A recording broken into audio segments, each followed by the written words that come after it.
want to eat healthier, but I don't know where to start. Then this video is for you, because today I'm going to show you how to turn this shopping basket into 5 different meals. Let's go! This is everything we got. Let's start with the vegetables. I bought a little tiny cabbage. We've got some leek, carrot, some herbs for that fresh flavor. Also, I bought a mango because it looked kind of good. Then we move over to the protein section because those big muscles are built on tofu and black beans, which we're gonna use. Then as carb sources, I got some rice. Also, we got some wraps, and I'm not counting pasta as something you have to buy because pasta is a staple for me. Then the fun toppings are, in my case, yogurt, because yogurt sources are for everything good, and some coconut chips. And for flavor, I bought some chilies, garlic, some coconut milk. And over here are a few more staples like oil, vinegar, salt, some spices, but I don't think you have to buy them. I hope you've got spices at home. And we'll be making 5 things. 4 of them are savory, 1 is sweet.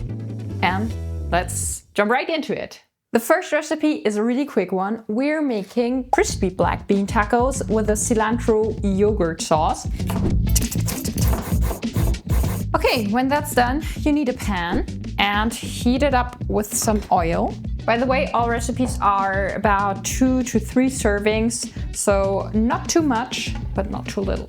And while that is frying, we can make our little sauce. I'm using a bunch of cilantro, unsweetened coconut yogurt. Then, to balance the flavor, I'm gonna add a little bit of vinegar, some sugar or agave or maple syrup to balance the acidity, and of course some salt. And yes, I'm eyeballing a lot. We'll continue with our filling because the carrot's softened now. I'm using some tomato paste. One of my favorite spices, ground cumin. Give that some roasting. And then our proteins, black beans. But we have to remove that farting juice. Add it to the carrots. Also some salt. So we let that cook for a couple of minutes and we can blend the sauce. Beautiful. And it smells so good. I just love cilantro. And actually, this is too much sauce for just the serving of tacos, so you can also just store it in the fridge for like 3 to 4 days and use whenever you need a really nice sauce. The thing is, here in Germany, you can only find those big tortillas, but I want small ones, kind of like soft shell tacos. I like to take a little bowl or something and then use it as a circle to cut out little tacos. Maya, what are you doing with the rest of the tortilla? Don't worry, we've got 4 more meals to come. We're gonna use that up. Take your small tortilla and add a good spoonful of that bean filling. By the way, these are also meal prep friendly, because at this point, when you filled them, you can freeze them for a few weeks or even months. And whenever you need a quick lunch, you can take them out, throw them in a pan for a few minutes and fry until crispy and golden brown. Oh, yes. All right, that does look very good. Restaurant style, restaurant worthy. First recipe, done. Now we have those whole tortillas, so what can you do with it? The answer is kottu roti. And if you've never heard of this, you're missing out, because kottu roti is actually a Sri Lankan street food and made with roti, which is Sri Lankan flatbread, but you can also use tortillas if you have them like me. And basically it's a tortilla stir fry. I know that sounds kind of wild, but just hang on, stick with me. It tastes really good. The first step is cutting your tortilla in slices or small pieces. Then I'm also using some leek and of course tofu for protein. Chop that as well.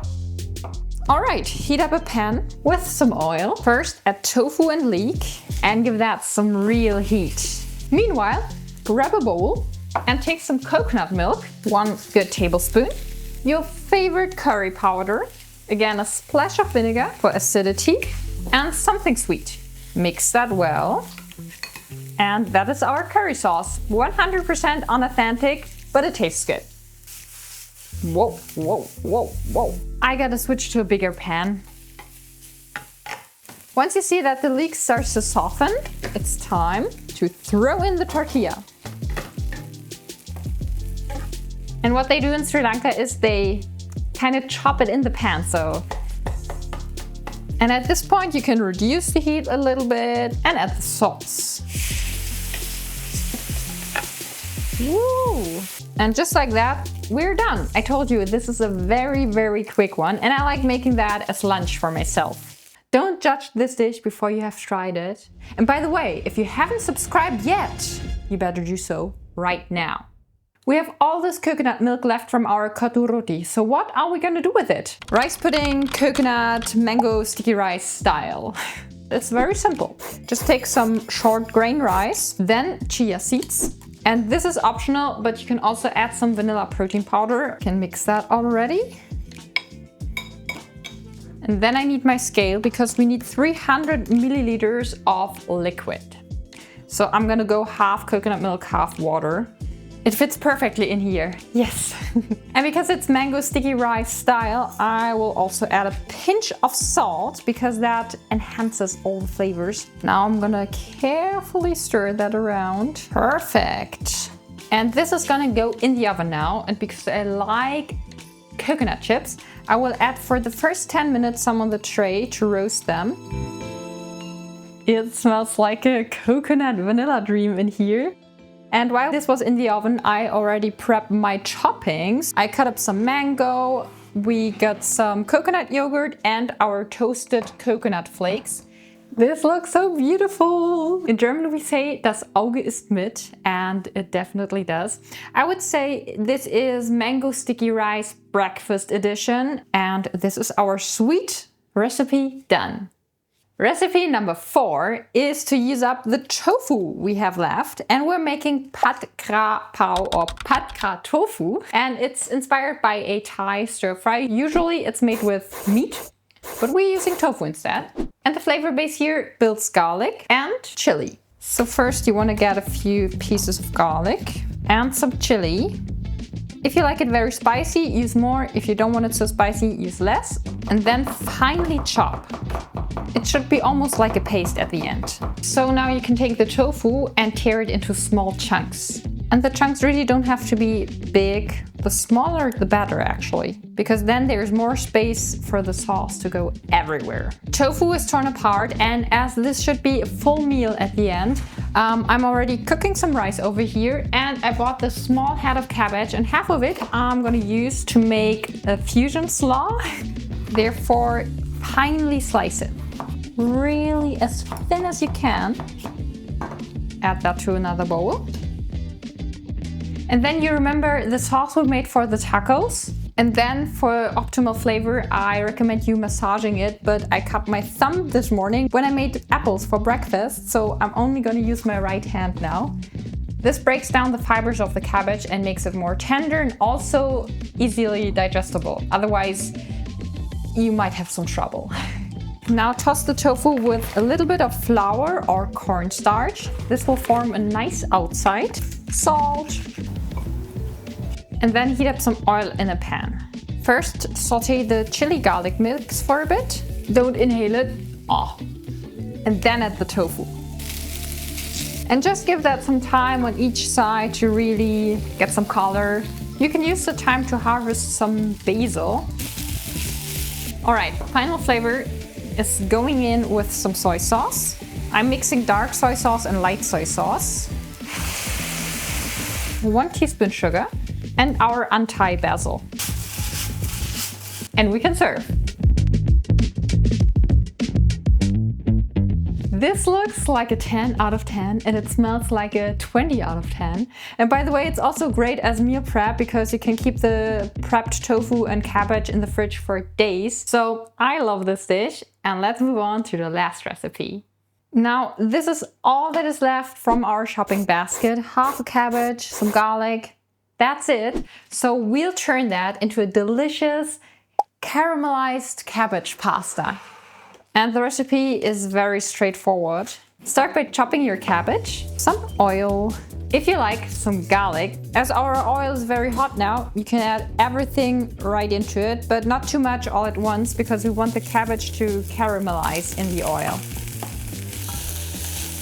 The cabbage is getting some color, so you can add the rest. Deglaze the pan with some white wine vinegar, a pinch of sugar, and a little bit of spice. And it should have a really nice caramelized color. Now, all Italians are gonna hate me for this, but take your pasta and add it straight to the pot. Sorry. Lastly, add some water, salt, and cover to let it simmer for about 10 to 15 minutes until the pasta is al dente. Okay, the pasta is looking good. Soaked up all the water, got kind of creamy because of the starches in the pasta. So we can serve. This is looking good, almost like French onion pasta, minus the onion plus cabbage. And if you have some vegan parmesan or some yogurt to go on top, that would be even better. But also like this, it's chef's kiss, like all these recipes. So that was it. Comment which recipe you would try first. And if you want to get the recipes, then go to fitgreenmind.com. There you'll find all of them, or it's linked in the bio. So hit that like button if you like this video. Subscribe for more, very important. And see you next time.